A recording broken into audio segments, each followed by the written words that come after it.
Hola, buenos días. Mi nombre es Yunuen Gómez Paredes y voy a tener el gusto de asesorarlos en la materia de derechos humanos. Voy a dar inicio a la sesión. Quiero comentarles que les he preparado un material muy sencillo para que ustedes puedan identificar los puntos finos de cada una de sus unidades y, bueno, enfocarse a ellos cuando así lo requieran, ¿verdad? Hola, Claudia, bienvenida. Buenos días. Voy iniciando sesión.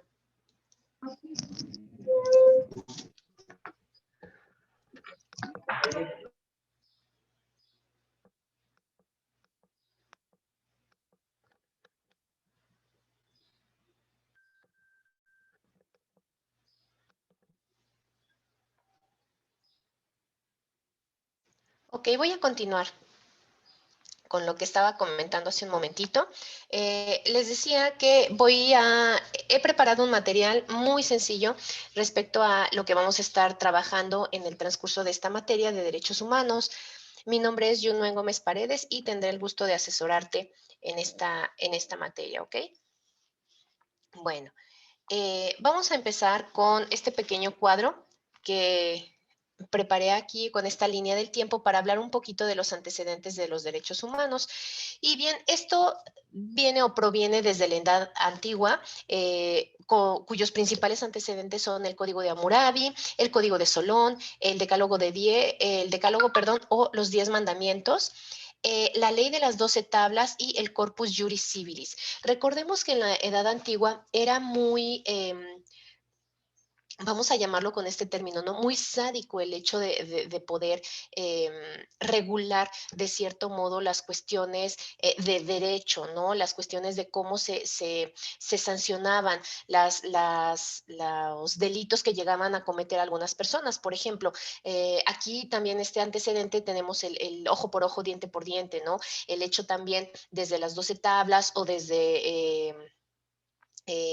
sí, fue en las 12 tablas o el Código de Hammurabi, en donde les cortaban las manos a los ladrones, apedreaban. Tenemos aquí también los 10 mandamientos, en donde vienen todas las cuestiones o todas las prohibiciones que en el tema católico, cristiano, se regulan, ¿no? En donde no robarás, no matarás, etcétera, etcétera. Viene después en la Edad Media este antecedente de la Magna Carta de Juan Sin Tierra. Tenemos también la etapa de frontera del último régimen con la petición de los derechos de Inglaterra, precisamente la ley de habeas corpus, la Carta de los Derechos, la Constitución de Virginia, la Constitución de los Estados Unidos y la Declaración Francesa de los Derechos del Hombre y del Ciudadano, que son el preámbulo o el antecedente principal de los derechos humanos como tal en todo el mundo, ¿no? Derivados también de esta parte de la globalización.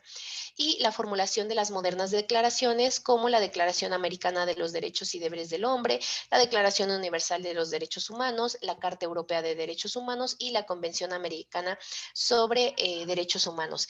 Esta línea del tiempo tú la vas a perfeccionar mucho mejor, o ustedes cuando vean esta grabación tus compañeros la van a perfeccionar mejor, pero prácticamente es lo que debemos de elaborar en nuestro primer producto, ¿no? Ahora, vamos a hablar un poquito de esta evolución de los derechos humanos, ¿no? Y como principal punto tenemos el famoso common law, que bueno, pues no es otra cosa más que el derecho común o el derecho consuetudinario vigente en la mayoría de los países de tradición anglosajona, ¿no? Es el sistema jurídico creado por Inglaterra tras la conquista normanda, se llamó common law, common porque es común o significa común, y pasó de ser el derecho de aplicación general en todo el reino por parte de los tribunales del rey, los cuales seguían un mismo conjunto de principios y reglas jurídicas. Nos referimos a common law, aquel sistema legal basado primordialmente en las decisiones adaptadas por los tribunales, en contraste con los sistemas de derecho civil como el nuestro, donde la principal fuente de derecho es la ley. Eso sería nuestro famoso common law. Tenemos también la teoría del contrato social, en donde tenemos tres exponentes, que son Hobbes, Locke y Rousseau. Hobbes, por un lado, establecía que el estado de la naturaleza era problemática, que había una guerra total, había anarquía y que el hombre vive en total libertad, pero con miedo a la muerte violenta. En cuanto a la antropología, establecía que el hombre es egoísta y racional. Es egoísta porque es hedonista y nunca está satisfecho con lo que tiene, siempre quiere más. Y es racional porque es capaz de analizar las consecuencias de sus actos y modificarlos en consecuencia. Esto da como resultado un gobierno en donde los individuos van a fundar un régimen en el que el soberano tenga todos los derechos sobre los individuos, excepto la exigencia a proteger la vida de los súbditos. El soberano va a concentrar todos sus poderes, que es el legislativo, el judicial y el ejecutivo. En la práctica va a ser una dictadura o una justificación de la monarquía absoluta. Tenemos también la defensa del derecho positivo. Las leyes que dicta el soberano son válidas y su palabra prácticamente es la ley, ¿no? Por otro lado, Locke establece que en el estado de naturaleza existe relativa armonía entre los individuos que viven en total libertad. Existe también cierto orden natural en la sociedad previa a la creación del Estado, y Dios ha dado un orden al mundo, que es el derecho natural, y los hombres, por la luz de la razón, reconocen más o menos sus obligaciones con el resto de los hombres, como la vida, la libertad y la propiedad. En cuanto a la antropología, establece que los hombres son, al igual que Hobbes, tendientes a su propio beneficio y también son racionales, aunque no son insaciables ni hedonistas. Él dice que no son insaciables, ¿no? Que sí tienen un límite. Pero por otro lado, Rousseau establece el estado de la naturaleza como paradisiaco, tiene el mito del buen salvaje. Los hombres en un estado originario son completamente libres, iguales y actúan en forma bondadosa. El hombre es bueno por naturaleza, pero la entrada a la sociedad es la que lo corrompe a ese hombre bueno, ¿no? Esa es la principal la principal bandera, vamos a llamarlo así, de Rousseau, y es un concepto que también creo que hemos escuchado mucho en tema de derecho, en donde establecemos que el hombre es bueno por naturaleza y la sociedad es la que lo corrompe. Tenemos también la Declaración de Derechos del Hombre y del Ciudadano de 1789. Los representantes del pueblo francés constituidos en Asamblea Nacional, considerando que la ignorancia, el olvido o el menosprecio de los derechos del hombre son las únicas causas de las calamidades públicas y de la corrupción de los gobiernos. Han resuelto exponer en una declaración solemne los derechos naturales, inalienables y sagrados del hombre, para que esta declaración, constantemente presente para todos los miembros del cuerpo social, les recuerde sin cesar sus derechos y también sus obligaciones.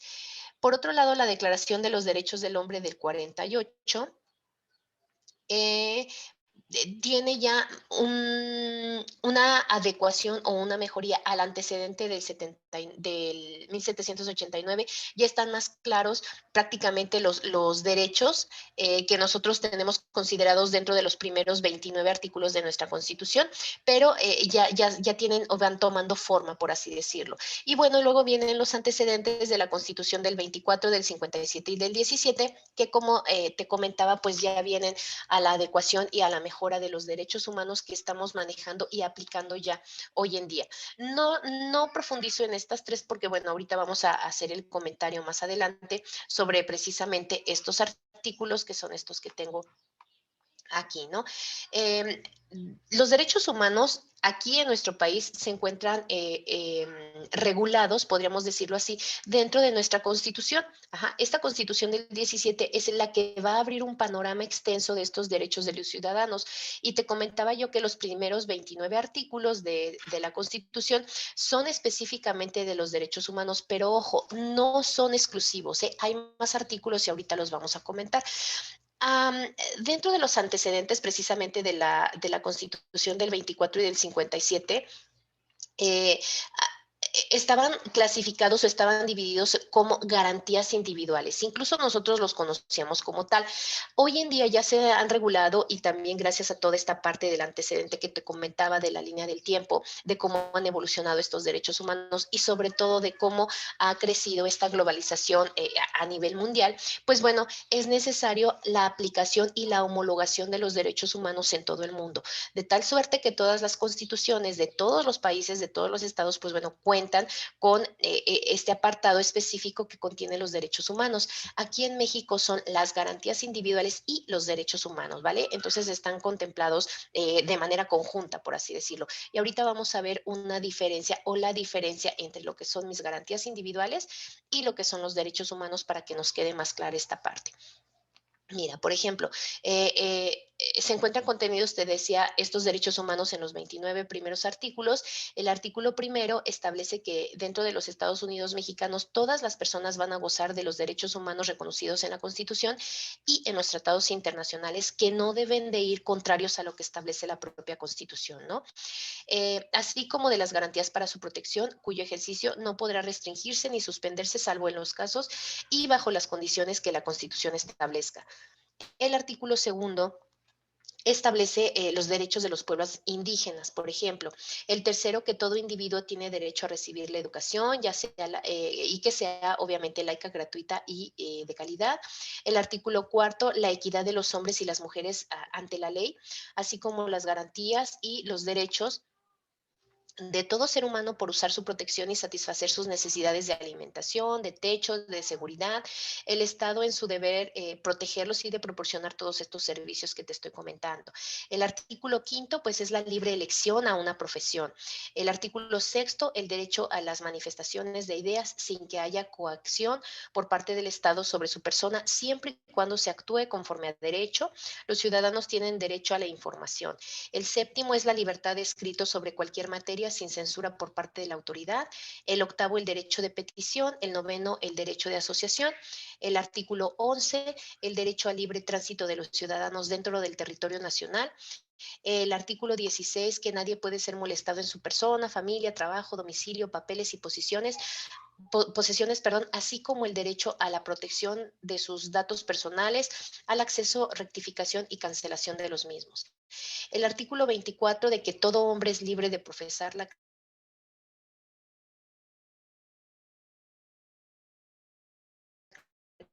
creencia de la propiedad de las tierras y hasta aquí decíamos que era los 29 artículos. Hasta aquí termina los 29. Decía yo que ahora hay más artículos que también se enfocan a la parte de los derechos humanos, por ejemplo, el 31, que nos establece el concepto de proporcionalidad y equidad en contribuciones impuestas al particular, o sea, sobre las contribuciones que hay que cubrir al Estado. El 32, el derecho a la doble nacionalidad. El 33, el derecho de los extranjeros. El 35, derecho del ciudadano, que es el derecho a la democracia. El 37, el derecho a no perder la nacionalidad mexicana por nacimiento. El artículo 102, las quejas ante comisiones de derechos humanos, ahí es donde se encuentra el respaldo. 103 y 107 también porque viene el derecho a solicitar un amparo, que es importante también en materia de derechos humanos. El 123, las garantías sociales o derechos laborales. Y el 130, los derechos de las asociaciones religiosas y los ministros de culto. Ajá. Y esta es la tablita que yo te comentaba en donde te dije, bueno, vamos a clasificarlos o vamos a identificar las principales diferencias entre lo que son mis derechos humanos y las garantías individuales, ¿vale? Por ejemplo, los derechos humanos pues son aquellos que van a contemplar los derechos que son inherentes a todas las personas desde el momento que nacen, es decir, perdón, los derechos humanos los adquirimos con el simple hecho de nacer. Desde ahí nosotros ya contamos con esta protección y con estos derechos humanos, por supuesto. Por otro lado, las garantías individuales van a ser todos los mecanismos jurídicos establecidos en una constitución para garantizar esos derechos humanos. Es decir, la diferencia principal por la cual también nuestra constitución fue modificando hasta llegar a la de 1917 con sus respectivas modificaciones también que han ido surgiendo al pasar de los años, pero esta división entre entre derechos humanos y garantías individuales, el antecedente es que derechos humanos se reconocen desde el momento que una persona nace. Desde que alguien nace, ya tiene derechos humanos. Ajá. Ellos, normas, aquellas regulaciones que estén dentro de la Constitución que las personas tengan estos derechos y son los que acabamos de comentar que se encuentran contemplados dentro de nuestra Constitución y que ya sería la aplicación individual de cada uno de ellos para ver en qué apartado nos corresponde, ¿no? Si vamos a aplicar el derecho el artículo 1, el artículo 2, el artículo 3, cuáles son los que nosotros podríamos aplicar para garantizar nuestros derechos humanos. Ajá. Bien, ahora los documentos que consagran los derechos humanos es la Declaración Universal de los Derechos Humanos, es fundamental. Y gracias a esta declaración que viene desde Inglaterra y de Francia, son en donde se abren las puertas para que estén contemplados dentro de todas las constituciones de todos los países. Y las garantías individuales ya por default se encontraban contenidas dentro de todas las constituciones de todos los países. Ahora bien, las dos pues también se encuentran constituidas, ¿no? Pero el fundamento, repito, de los derechos humanos está en la Declaración Universal de los Derechos Humanos y las garantías individuales en las constituciones. Los mecanismos de activación. Los derechos humanos se activan con el derecho internacional y los tratados internacionales, que son los que les han dado su mecanismo de activación pues es la Constitución, porque se encuentran contenidas dentro de la misma. Las características de los derechos humanos es que son universales e inalienables, son interdependientes e indivisibles y son derechos humanos, no son discriminatorios. Por otro lado, las garantías individuales son universales, irrenunciables, imprescriptibles, inalienables, limitativas del poder del Estado y están protegidas por el amparo constitucional. Uh-huh. Los tipos de derechos humanos solamente son unos, derechos humanos en general, y las garantías individuales pues se clasifican en cuatro. Las garantías, perdón, de igualdad, de libertad, de propiedad y de seguridad jurídica. Cada una de ellas con su respectiva aplicación dependiendo de las necesidades de las mismas, ¿no? Y bueno, esa es la clasificación principal que te quería mostrar. Ahora bien, tenemos también lo que son los organismos internacionales y defensores de los derechos humanos, como primicia tenemos a la Comisión Nacional de los Derechos Humanos aquí en México. Tenemos también la Corte Interamericana de Derechos Humanos, Greenpeace, por supuesto, la Amnistía Internacional y la Comisión Interamericana de Derechos Humanos. Entonces, estos 5 organismos internacionales son los principales defensores de los derechos humanos, enfocándonos a la CNDH exclusivamente aquí en nuestro país y pues bueno, todas las demás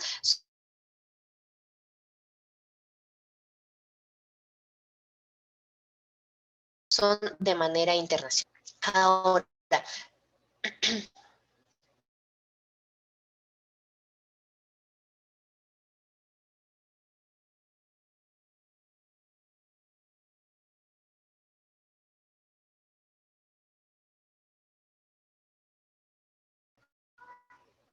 los que te mencioné, que es respaldo a los derechos humanos. Por ejemplo,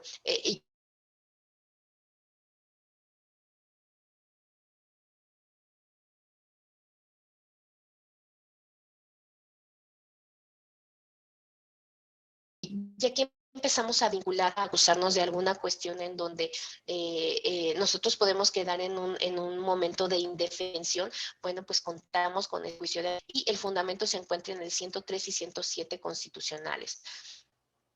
También hay procedimientos jurisdiccionales ante el Tribunal Electoral, por ejemplo, el juicio de protección de derechos político-electorales está contenido en el 99 constitucional, el juicio de revisión constitucional, tenemos también las quejas ante Comisión de Derechos Humanos, su respaldo, su fundamento está en el 102 constitucional, la facultad también de investigación de la Suprema Corte de Justicia de la Nación de hechos que constituyan una grave violación a garantías individuales o algunas violaciones del voto público que están en el 97 constitucional, acciones inconstitucionales o de inconstitucionalidad que están fundamentadas en el 105.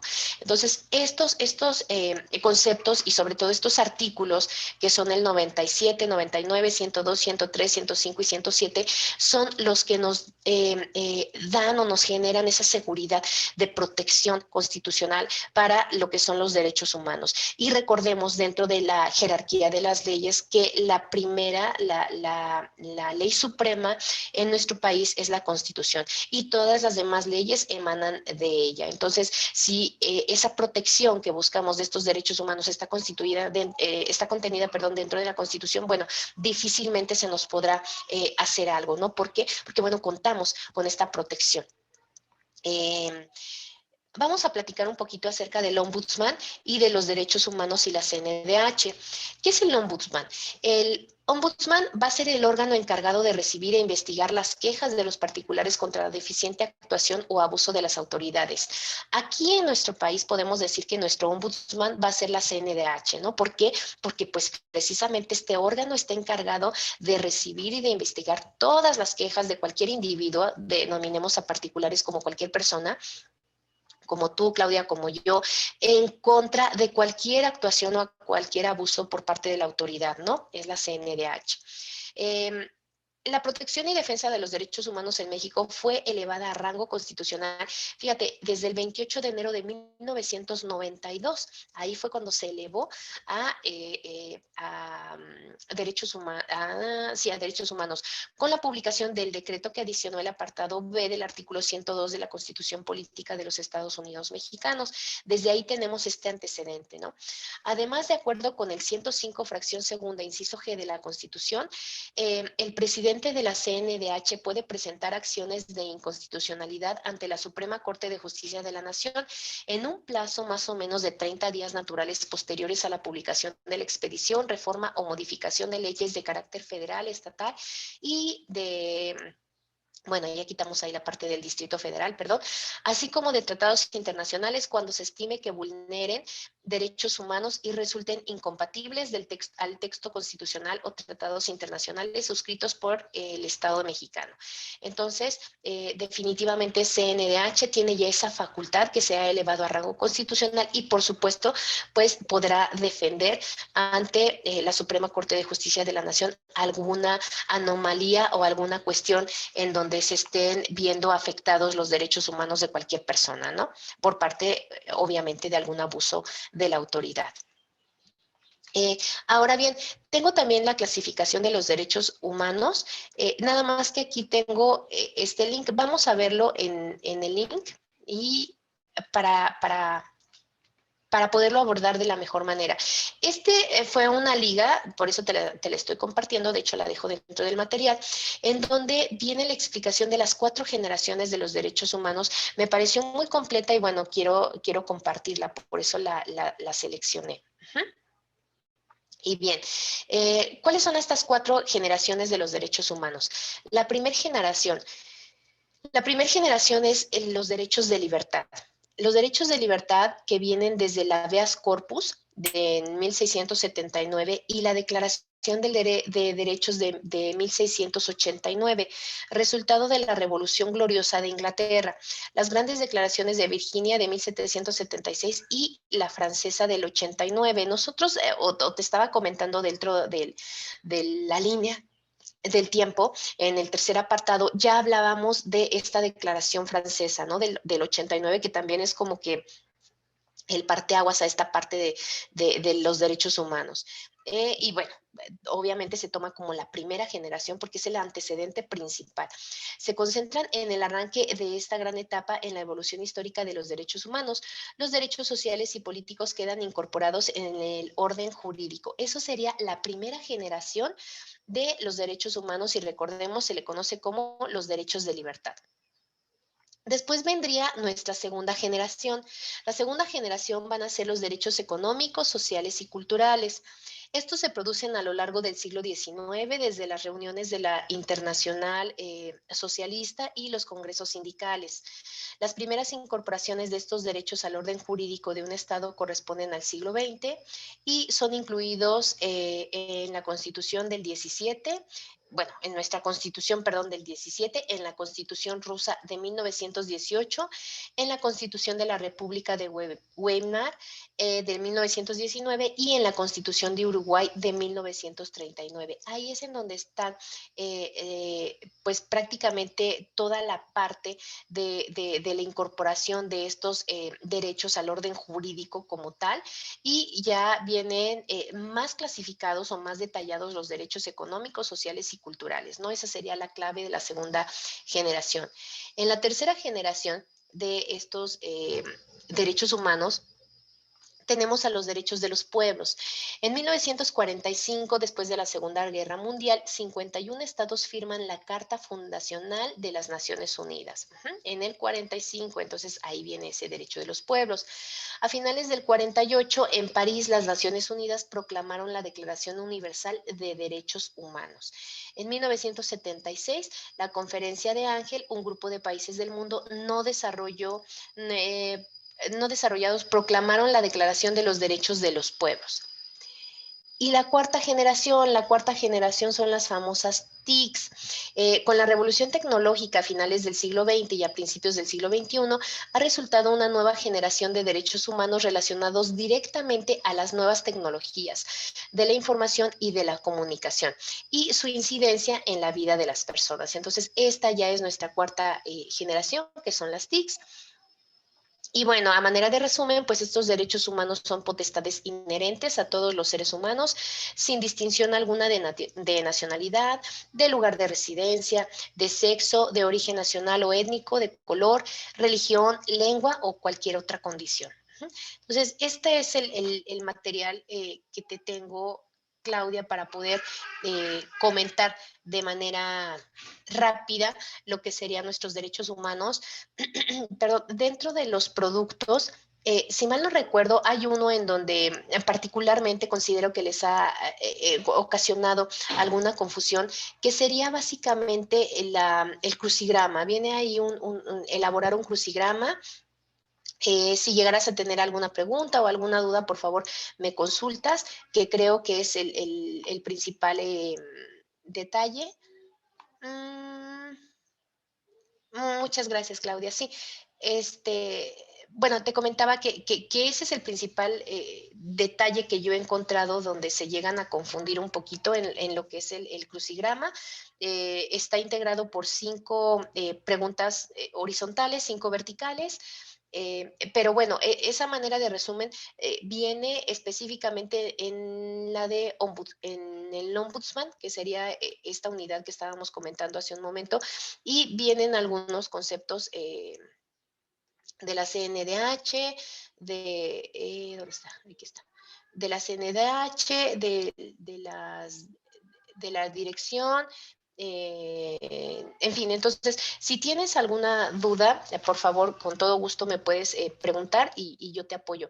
Repito, las demás, pues son prácticamente sinopsis, son elaborar resúmenes, responder sinopsis o resúmenes, responder cuestionarios. Entonces, creo que no hay mayor complicación en esta parte. Sí, no, no te preocupes, Claudia, entiendo también pues la hora, pero bueno, te agradezco mucho que estés aquí. No sé si tengas en particular alguna pregunta específica del material que ya hayas ido revisando, que quieras que aclaremos o que abordemos para que quede más claro, y con gusto yo te apoyo en este momento. Ok, Claudia, perfecto. Pues bueno, nuevamente me reitero a tus órdenes. Mi nombre es Jonan Gómez Paredes y estaré pendiente de todos tus envíos, de todos tus productos para retroalimentar en caso de ser necesario, pues para apoyarte ahí en algunas cuestiones en las que tengas duda. ¿De acuerdo? Pues te agradezco muchísimo, disculpa la hora, pero bueno, es un momento que me acomodaba a mí. Y te agradezco mucho tu presencia. Espero que te haya servido de algo esta breve eh, compilación de los puntos finos de tu materia y pues te deseo mucho éxito y estaremos en contacto, ¿de acuerdo? Que tengas un maravilloso día.